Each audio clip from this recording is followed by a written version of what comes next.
የማቴዎስ ወንጌል ምዕራፍ 6 ከቁጥር 25 ጀምሮ ያለውን ቃል አቤቱ ባርክ።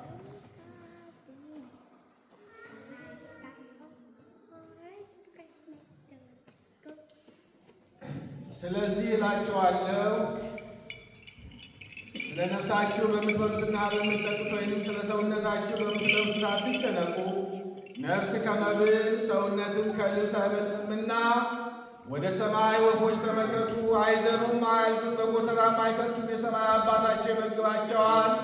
እናንተ ከእነሱ እጅግ አትበልጡምን? ከእናንተ ተጨንቆ በቁመቱ ላይ አንድ ስንዝር መጨመር የሚችል ማን ነው?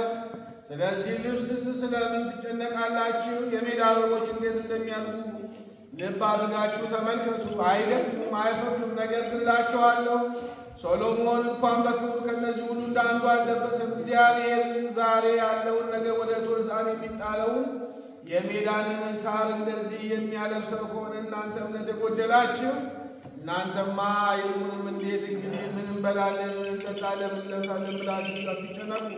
ይህንን ሁሉ አሕዛብ ያስፈልጋችኋል።